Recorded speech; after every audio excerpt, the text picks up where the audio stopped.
Hello বন্ধুরা, good morning. Welcome to YouTube my channel Saraswati kitchen. আশা করি তোমরা ভালো আছো আর আমিও অনেক অনেক ভালো আছি। আজকে সকালে রান্নায় চলে এসেছি। থাম্বনেল দেখে তোমরা নিশ্চয়ই বুঝতে পেরেছো, কিন্তু আমি থাম্বনেল দেখেছো তোমরা, কিন্তু আমি এমন জিনিস বানাবো, জানি না তোমরা শুনেছো কি না। তাই দেখো, আমি এখানে পটল এভাবে কেটেছি। এটা দিয়ে আমি পটল বাটা চাটনি করব। জানি না তোমরা দেখেছো কিনা, শুনেছো কিনা, তোমরা আমাকে কমেন্টে অবশ্যই জানাবে। তো দেখো আমি কি করে করি। এখানে আমি 3টে পটল নিয়েছি, 6 পিস হয়েছে। এটাতে আমি ভালো করে নুন হলুদ মাখিয়ে নেব।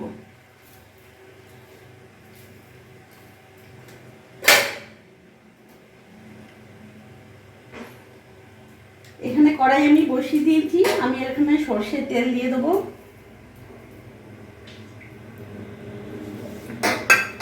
ভালো, আমি সর্ষের তেল দিয়েছি, তেলটা আমার গরম হয়ে গেছে। এবার আমি পটলগুলো, নুন হলুদ মাখানো পটলগুলো আমি ভেজে নেব।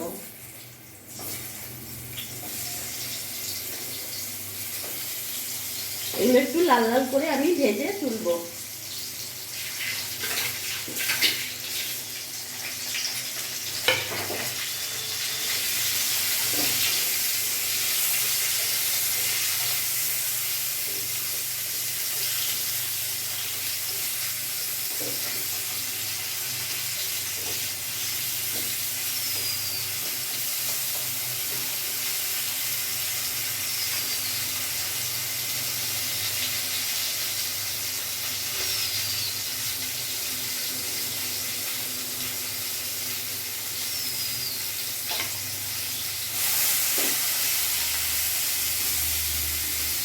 এপিচ ওপিচ করে আমি ভালো করে এটা লাল লাল করে ভেজে নেব।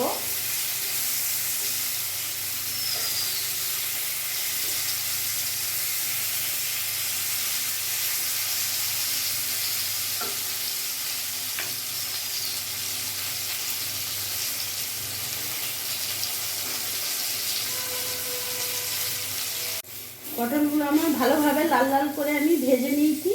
এবার আমি এগুলো একটা একটা করে তুলে নেব।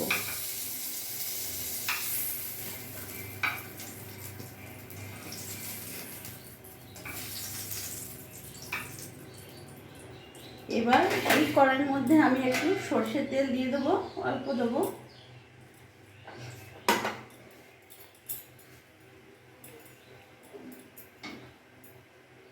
তেলটা আমার গরম হয়ে গেছে। এরই মধ্যে আমি, যেমন তোমরা ঝাল খাবে সেই হিসেবে তোমরা শুকনো লঙ্কা দেবে। আমরা একটু ঝালটা একটু বেশি দেবো। শুকনো লঙ্কাটা আমি ভালোভাবে ভেজে তুলে নেব।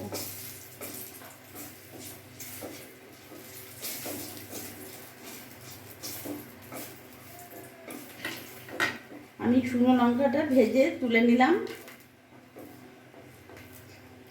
এবার এই তেলের মধ্যে আমি এখানে যে রসুন নিয়েছি, দেখতে পাচ্ছ আমি অনেকগুলোই রসুন নিয়েছি। রসুনটা একটু বেশি দেবে, তাহলে চাটনিটা খেতে বেশি ভালো লাগে। এবার আমি রসুনটা লাল লাল করে একটু ভেজে নেব। কত ফুটছে!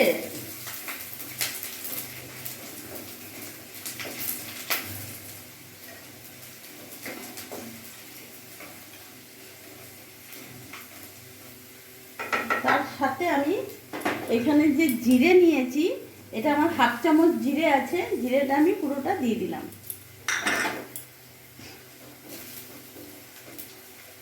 গ্যাসের ফ্লেমটা আমার সিম আছেই আছে, তাহলে রসুনটা আমার ভালো করে সেদ্ধ হয়ে যাবে, ভাজাও হয়ে যাবে।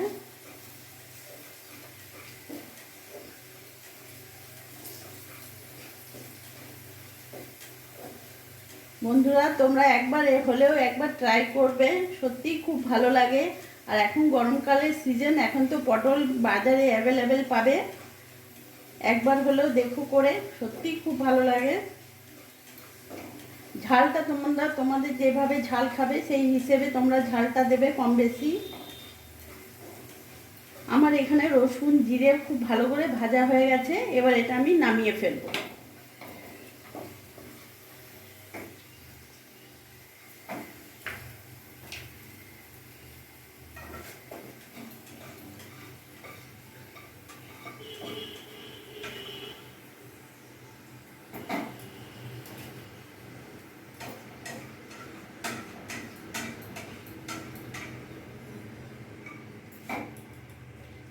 খুব সুন্দর জিরে রসুন ভাজা হয়ে গেছে। এটা আমি ভালো করে মিক্সিতে পেস্ট করব। এই যে আমার পটল বাটা একবার মিক্সিতে দেখো কত সুন্দর করে মিহি পেস্ট করেছি। এইভাবে তোমরা শিলে হোক মিক্সি হোক পেস্ট করে নিও, আর সত্যি খুব সুন্দর লাগে। তো দেখলে আমি কিভাবে বানালাম। আমার এই ভিডিওটা যদি তোমাদের ভালো লাগে প্লিজ লাইক করো, আমার পাশে থেকো, আর তোমরাও ভালো থেকো।